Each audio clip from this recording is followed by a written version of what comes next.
Welcome to this episode of Our College Your Voices. I'm your host, Kara Monroe.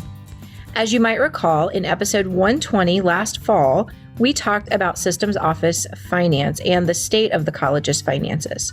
That conversation was initially sparked by Lanette Gonzalez from our Valparaiso Service Area, who was at that time a strategic rotation lead for Goal 6, which is our finance goal. Lanette now serves as a member of the team for Strategy 6.6, but is with us today to continue this series. Today, along with Lanette, I am pleased to be joined by our new Senior Vice President for Business Affairs and our Chief Financial Officer, Dom Chase. We got a lot of great positive feedback on the previous episode, and we wanted to bring these folks back together to discuss new and exciting initiatives occurring in finance, and just to bring everybody up to speed on where we are. So welcome back to the show, Lanette. Welcome to the show, Dom.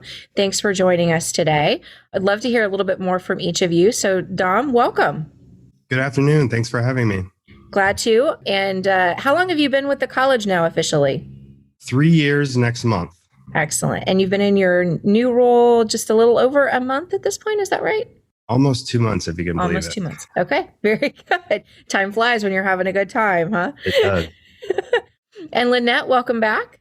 Thank you. Thank you. And tell us what you do in your day job when you're not being a strategic rotation lead or a strategy committee member. Well, I'm the department chair for Humanities and General Studies at the Valparaiso Service Area, and I teach history and art history. And I've been with the college full-time, I think 13 years now, but 19 total. So I'm home basing right now. Excellent. Very good. Well, welcome to both of you. And I'm excited to kick off. Lanette, I know you have wrapped up your service as strategic rotation lead. Can you tell us a little bit about what Strategy 6.6, though, the one that you still serve on, what is that strategy focused on? In a nutshell, it's really working with the effectiveness of information and dissemination of information and inclusion of information from business office to the rest of the college. And that includes programs that we would use to submit receipts. That would include communications between business office and academic side. So it's very inclusive in that area. And that's it in a nutshell is kind of where we're at right now. We're still working hard on the new surveys that'll be coming out and really just having a good time with that committee. So thank you for asking. Yeah, my pleasure. And Dom, as we alluded to as we were introducing you, you've started a new leadership role with the college. Tell us a little bit about that role and its responsibilities, please. Sure. So previously I served as Vice President of Finance and Strategic Sourcing, and the new role is Senior Vice President for Business Affairs and Chief Financial Officer. So I'm thrilled for the opportunity and privileged to serve in the role. And in addition to finance, financial aid, facilities, and public safety and emergency preparedness, the business affairs team now also includes human resources, diversity, equity, and belonging, and risk management. Very good. Excellent. A lot of great changes, which has been great. As Chief Financial Officer, which I'm sure I will shorten to CFO at some point during the conversation, can you talk about the financial health of the college? Any noteworthy financial highlights for our audience? Sure. Thanks for the question. And I'm really fortunate to be assuming this role at a great time where the college is very well positioned financially. And that's really under the great leadership of President Ellspermann and Matt Hawkins, but also everyone at the institution. It's really a testament to each and every member of Ivy Tech and the decisions that we make each and every day where we end a fiscal year in a very strong position. A couple of notes, Fitch Ratings recently affirmed our AA bond rating with a stable outlook, which is a tremendous indicator of financial health of the institution. And last fiscal year during the pandemic, very challenging times for the state and institutions of higher education. The General Assembly and State Budget Agency did cut our appropriation by $17 million, but I'm happy to report they recently restored that in the next 2 fiscal years. And in fact, the state itself is in a tremendous financial position, just recently announcing almost a $4 billion surplus, triggering the automatic taxpayer refund of $545 million. So we were really lucky to be in a very good financial position going into the pandemic. And we avoided having to do some of the difficult things that other institutions throughout the country had to do during that time period. And we were able to keep our levels of support where they needed to be and provide that important support ultimately to our students. And during that time period, we know COVID impacted us all. We were working from home and having to build offices where we lived. And the president was able to authorize 2 COVID stipend payments to offset some of those expenses. And recently, we were able to do a 3% raise pool, which was the highest increase in the last 6 years for Ivy Tech. So I couldn't be happier where we're at financially and just appreciate all of the work of everyone that has led to us being in that position. And Dom, I love that you highlighted that because we have made a lot of really positive investments in our faculty and staff. And it's been great to be a part of the Ivy Tech community and to see those investments made. The college is also investing in our students and in student success with the newly approved program that's near and dear to both your and my hearts, I know, which is Ivy Plus. Would you describe the program and some of the direct benefits to our students? I always joke that the very first meeting I had with President Elserman, she mentioned the cost of textbooks. And I think the very first meeting I had with you brought it up as well. So I know this is something that was on your radar from the day I started here. And we've had a lot of great conversations, and we're in a really good spot to launch Ivy Plus this fall. And we've been working for the last several years on this great project. And I get a lot of questions from other institutions about what it takes to get to the point that we're at.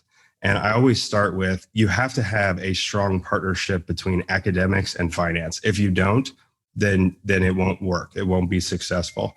And so I just want to thank you for your leadership through the project, but also that great partnership, because we're only able to be where we're at because of that.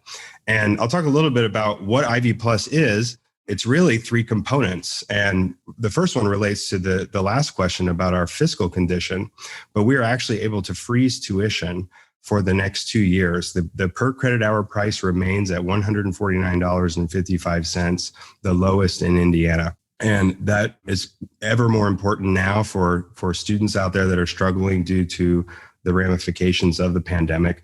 The second piece is in Ivy Plus is textbooks.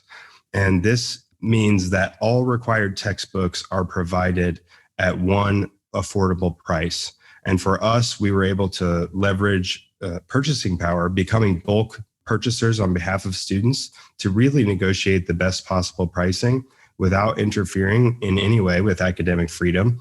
And students will now be able to see the cost of their textbooks upfront at $19 a credit hour. And this is a tremendous savings for almost all students. The best part about the very first year of Ivy Plus is that we're leveraging our higher education emergency relief funds from the federal government to cover the cost of those textbooks for all students. So it'll be completely free textbooks for the next academic year. And we're really looking forward to see if there are other ways we can leverage federal dollars into the future to continue to benefit students. And the last piece of Ivy Plus is that banded tuition. So if you take 12 credit hours or more, you pay the same price regardless of the number of credit hours. And in the spirit of transparency, students know exactly what they're going to pay upfront. So if they're registering or dropping and adding classes to make things work for their schedule at the last moment, if they're full-time, that price isn't changing. It's the same price for all students regardless of credit hour. And we know that not all students can take 15 credit hours a term. So we developed the Summer Flex Scholarship where students will be able to take the credit hours that they couldn't take during fall and spring if they were less than 15 but still full-time in the summer, and at no cost to the students, so they can finish out and still be on time. And this is in alignment with the state's financial aid programs where they give students through the summer to complete their credit completion for programs such as 21st Century Scholars, where they must take 15 credit hours or 30 credit hours a year. So we're really excited about all 3 components of Ivy Plus, and we're getting the word out. If you are out driving, you may see an Ivy Plus billboard, or you may hear things on the radio, but our chancellors are really championing this. and the local community, and we're doing it from a statewide approach. So it's an all hands on deck, and we're trying to get the word out. There really is no better time to go back to Ivy Tech than right now. I know you and I have both been doing a lot of TV and radio interviews lately, and it's always easy to work that message in about Ivy Plus. So I know you've talked about the partnership we've had around this, and this has been on my radar screen for well over a decade to try to get to this point. And we've taken incremental steps, but this is certainly the huge leap. What are some of the direct improvements in student outcomes that we're anticipating as a result of Ivy Plus? Yeah, so we did a lot of research leading up to this point, and we've talked to a lot of institutions that have done this either at full scale or in certain courses, like we actually have done as well. And we even looked at those courses where we had a fee for textbooks, inclusive access courses, and looked at that completion data. We think we can expect better student outcomes across the board. Students are more likely to persist, complete on time when they go 15 credit hours a term or 30 credit hours a year, however they make it work. And recently, there was a study put out that did a national survey that said 65% of students reported not purchasing at least one textbook during the year of the pandemic. And the previous year before that, it was 63%. And in our 8-week model, you just can't expect to be as successful or successful at all if you don't have the right course materials on the first day of class. So it's really about equipping the students for success. And all of the institutions that we've talked to that have implemented banded or course materials as part of tuition or as a separate fee have seen gains in improvements in student outcomes. The exciting thing for Ivy Tech and where we're really leading is we're doing both of these things at the exact same time. So how much of an increase do we see in student outcomes remains to be seen, but we look forward to looking at the data and tracking the outcomes and seeing if we need to make adjustments in the program to help students be more successful. We're happy to do that, but really positive success for other institutions that have gone before us, and their feedback and lessons learned as we were developing this were critical to get to the point that we're at today. Lanette, I'm going to put you on the spot here for a second and ask you, what are you hearing on campus about Ivy Plus as it's starting to roll out from students, from fellow faculty and staff? What's the thought so far? Right now, faculty, we haven't heard anything from students as of yet. Sure. And I don't think it's just disseminated down the line to them.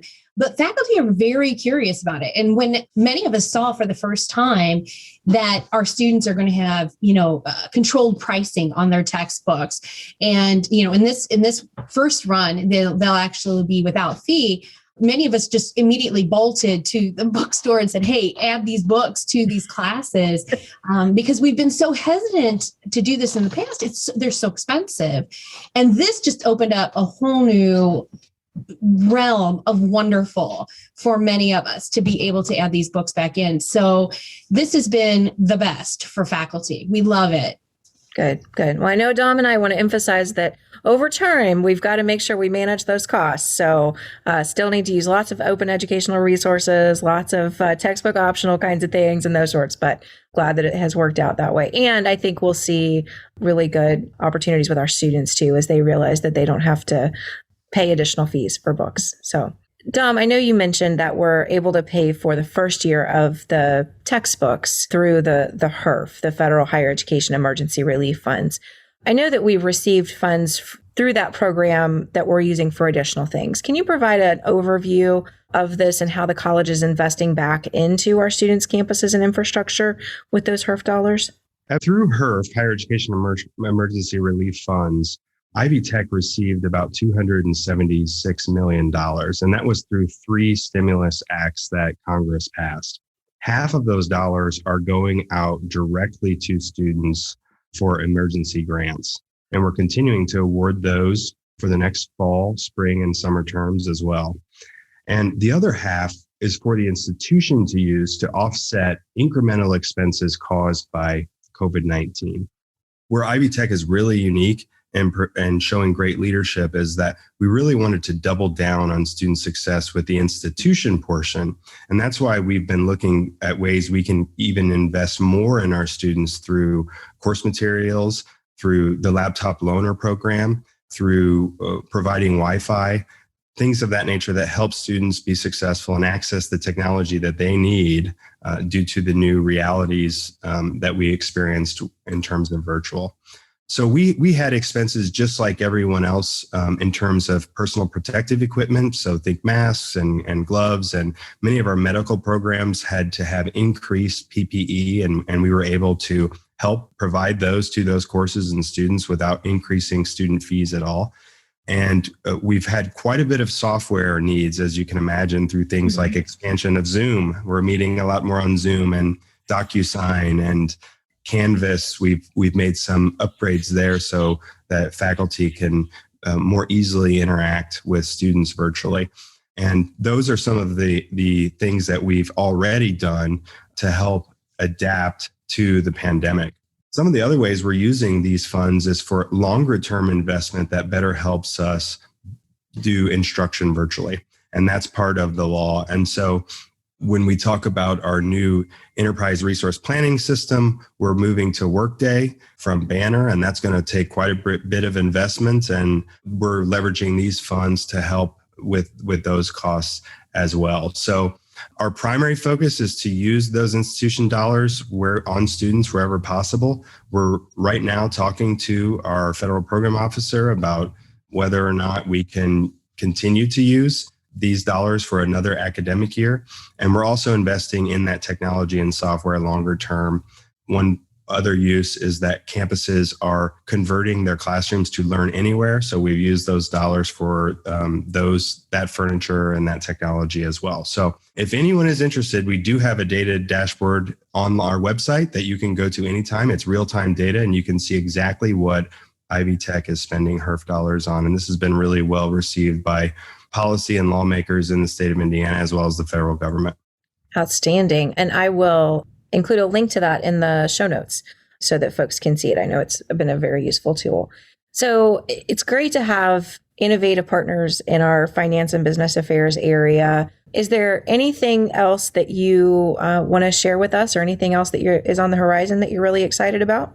I think, and would love to hear from you on this too, but I know that where we're at in Ivy Plus is really sort of just phase one of where you'd like us to be. And when we talk about things like open education resources and providing students technology, whether that be on a device for their course materials, that's really the phase that we're moving into now. Yep. And the best part is we're all going together and holding hands. And whenever we save any money on course materials at this point forward, we will bring down that fee, that per credit hour fee, for all students. So every single person at Ivy Tech can directly impact every single student with the decisions that they make when it comes to course materials. So that's really exciting in my mind. And it's really about just continuing this great partnership and continuing to expand and focus on this area so that students are prepared when they do enroll at Ivy Tech to be successful. And so I look forward to continuing that work with you. Absolutely. I think that's one of the most important things about Ivy Plus is while we're thrilled to be launching this fall, this is a launch. And it's just the first step. It is by no means the end of where this program will go over time. So I'm super, super excited to see where we go next. As we end today, our finance team wants to remind everyone that this is a great time for our college and students. Our president, our campus leadership, and faculty and staff across all levels are doing their part to ensure the success of our students. From freezing tuition and free Ivy Plus textbooks to ensuring students have access to technology through Ivy Care's Laptop Learner Program and our Hotspot pilot, we're all working together to ensure access, affordability, and success for all Ivy Tech students. So as our call to action today, I would remind everybody of the importance of learning about these programs. Take the opportunity to attend one or more of the Ivy Plus webinars that are happening right now. Get to know your Ivy Care staff on campus. Understand what they can do to help support your students. That also goes along with student success commitment number 5 about knowing your campus resources and sending students to those. And also be sure to check out that data dashboard. That link will be in our show notes. Thanks again for joining this episode of Our College, Your Voices. I want to thank today's panelists, Dom Chase, Senior Vice President for Business Affairs and our Chief Financial Officer in Systems Office, and Lanette Gonzalez, Associate Professor of Humanities for our Valparaiso Service Area. I'm your host, Kara Monroe. You can connect with me on Twitter at KNM Tweets. Our producer is Sarah Ferguson. You can reach us by email at ourcollegeyourvoices@ivytech.edu. Don't forget, if you're an Ivy Tech faculty or staff member, you can join our Microsoft Teams listener community. I send out instructions on how to join that community every Thursday. Our website, where you'll find links to show notes, is ivytech.edu/podcast. Production assistance for this and every episode provided by Becky Campbell and the Ivy Tech Community College Creative Services team. Our podcast concept is by Matthew Pittman. Theme music and post-production services provided by the amazingly talented Jen Eads at the Barassi Broadcasting Company. And we will talk to you next time on Our College, Your Voices.